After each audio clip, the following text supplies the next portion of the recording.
नमस्कार। पानी, हवा, रोटी, ये जिंदगी की सबसे बुनियादी जरूरतें हैं। पर सोचिए, अगर पानी के लिए ही लोगों को 9-9 दिन धरने पर बैठना पड़ जाए। राजस्थान के डीडवाना अब तो कुचामन जिला भी है, वहाँ के मारूट गांव में आजकल यही हो रहा है। बिल्कुल। और जो बात इसे और भी चौंकाने वाली बनाती है वो ये है कि वहाँ के जो स्थानीय विधायक हैं वो राज्य सरकार में मंत्री भी हैं। हाँ, ये बात तो है। मंत्री के अपने इलाके में पानी के लिए 9 दिन से धरना अजीब है। बिल्कुल, ये कई सवाल खड़े करता है। सही कहा। तो आज हम मारोट गांव के इसी पेयजल संकट और जो विरोध प्रदर्शन चल रहा है उसको थोड़ा गहराई से समझने की कोशिश करेंगे। जो भी जानकारी हमारे पास है, रिपोर्ट्स हैं, नोट्स हैं, उससे हम देखेंगे कि आखिर ये विरोध इतना क्यों बढ़ गया। हाँ, और लोगों की असल मांगे क्या है, प्रशासन क्या कर रहा है या क्या नहीं कर रहा, और आगे क्या हो सकता है। बिल्कुल। और हमारा मकसद यहाँ किसी का पक्ष लेना या विरोध करना नहीं है। जो जानकारी है, जो तथ्य हैं, उन्हें बस सामने रखना है ताकि एक साफ तस्वीर बन सके। जी हाँ, बिल्कुल निरपेक्ष होकर। चलिए तो शुरू करते हैं मारोट की इस कहानी से। ये समझना जरूरी है कि पानी जैसी चीज के लिए लोग कैसे सड़क पर उतरने को मजबूर हो जाते हैं। तो अभी वहाँ क्या चल रहा है? 9 दिन हो गए, धरना अभी भी जारी है। हाँ, 9 दिन बीत चुके हैं और धरना जारी है। और ये कोई छोटा मोटा धरना नहीं है। जानकारी के मुताबिक ये अब विकराल रूप ले चुका है। विकराल रूप? कहाँ हो रहा है ये धरना? गांव में गोपीनाथ जी का मंदिर है, उसके ठीक सामने, और वहाँ अच्छी खासी भीड़ जमा है। बड़ी संख्या में लोग हैं। लोग मतलब कौन लोग शामिल हैं इसमें? इसमें खास बात यह है कि सिर्फ पुरुष ही नहीं है, बड़ी संख्या में महिलाएं हैं, बुजुर्ग हैं और नौजवान भी बहुत हैं। पूरा गांव ही उमड़ पड़ा है लगता है। यानी ये पूरे समुदाय का एक तरह से सामूहिक विरोध है। कोई खास घटना हुई जिससे ये पता चले कि लोग कितने एकजुट हैं? हाँ, एक घटना का जिक्र है।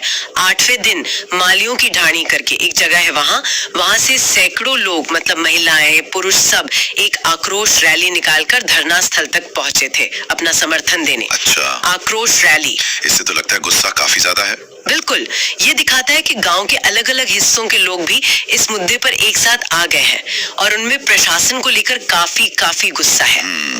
पर ये गुस्सा, ये 9 दिन का धरना, ये अचानक तो नहीं हुआ होगा? इसके पीछे कुछ तो कहानी होगी। प्रशासन को पहले अंदाजा नहीं था क्या? अंदाजा तो शायद था, और शायद यही बात गुस्से की जड़ है। जो जानकारी सामने आ रही है वो यही बताती है कि गांव वाले काफी समय से अपनी दिक्कतें बता रहे थे। पानी की कमी? हाँ, पानी की कमी तो थी, लेकिन उससे भी ज्यादा चिंता की बात थी बांधों से लगातार होता हुआ रिसाव, लीकेज। अच्छा, लीकेज की भी समस्या थी। हाँ, और इसके बारे में उन्होंने प्रशासन को बार बार बताया था, चिताया था। चिताया था कैसे? बस जबानी कहा था या? नहीं, बाकायदा ज्ञापन दिए थे।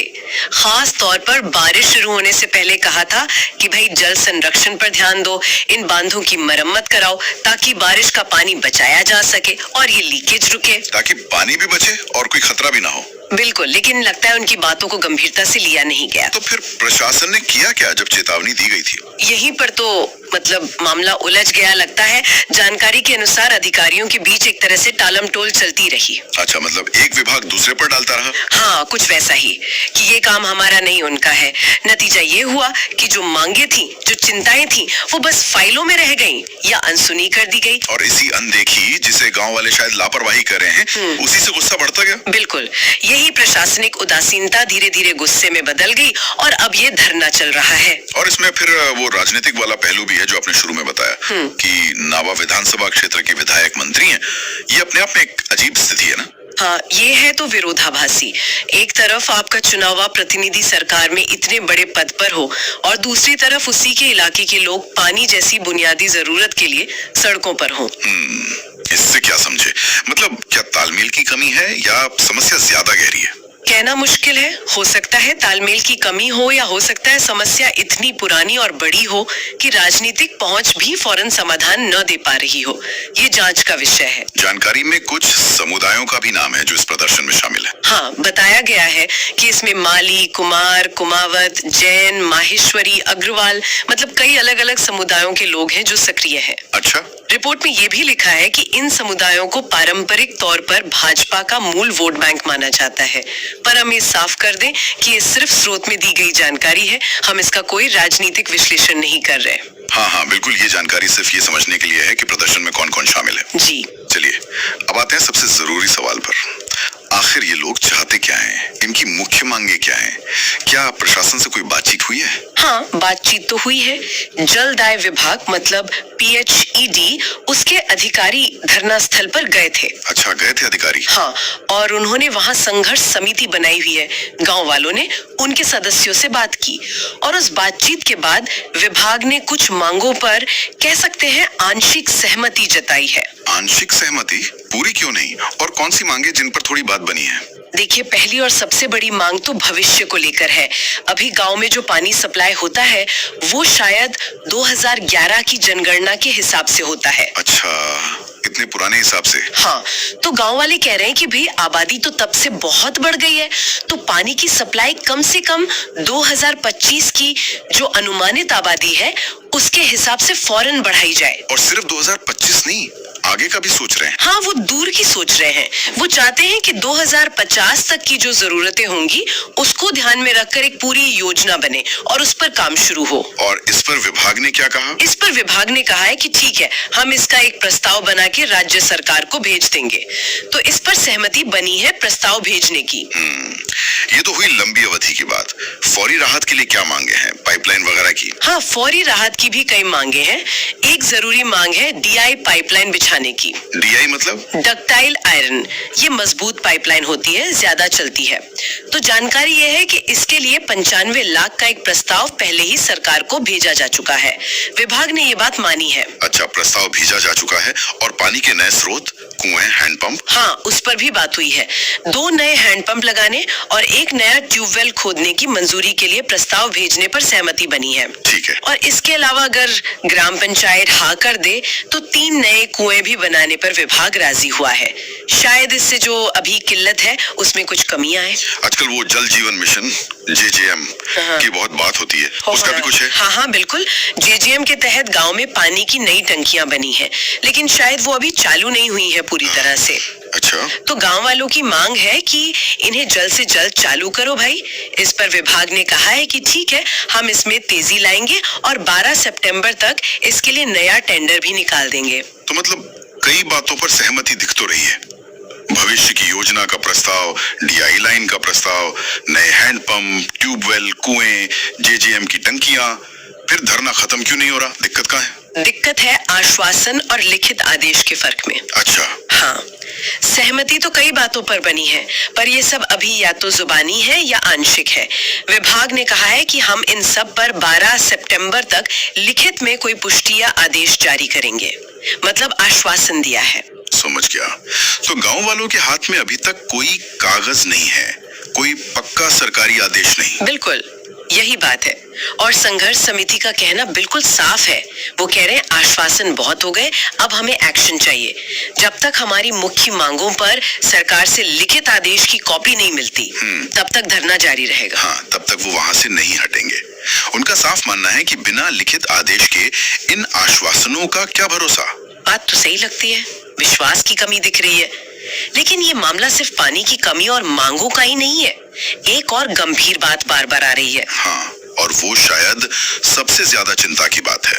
वो है बांधों से लगातार पानी का रिसाव, लीकेज। हाँ, उसका जिक्र पहले भी हुआ था। ये सिर्फ पानी की बर्बादी का मामला नहीं रह गया है। अब गांव वाले इसे अब एक सुरक्षा के खतरे के तौर पर देख रहे हैं। सुरक्षा का खतरा कैसे? उन्हें डर है कि ये जो लगातार पानी रिस रहा है बांध की दीवारों से या स्ट्रक्चर से, ये उसे कमजोर कर रहा है। उन्हें लग रहा है कि इससे कभी भी कोई बड़ा हादसा हो सकता है। मतलब बांध टूटने का डर? हाँ, या कोई और अनहोनी घटना जिसके नतीजे बहुत बुरे हो सकते हैं। और ये डर उन्होंने प्रशासन को बताया है? बताया ही नहीं है, एक तरह से चेतावनी भी दी है। उन्होंने साफ कहा है कि अगर प्रशासन की लापरवाही से, अनदेखी से कोई दुर्घटना होती है तो जिम्मेदारी पूरी तरह प्रशासन की होगी। बाप रे, तो मतलब स्थिति काफी तनावपूर्ण है। एक तरफ पीने का पानी नहीं, दूसरी तरफ जान का खतरा। बिल्कुल, दोहरा दबाव है लोगों पर। इसका लोगों के मन पे क्या असर पड़ रहा होगा? 9 दिन से जो लोग बैठे हैं, क्या भावनाएं होंगी उनकी? जाहिर है शुरू में गुस्सा रहा होगा, निराशा रही होगी, पर अब लग रहा है कि ये सब एक पक्के इरादे में बदल गया है।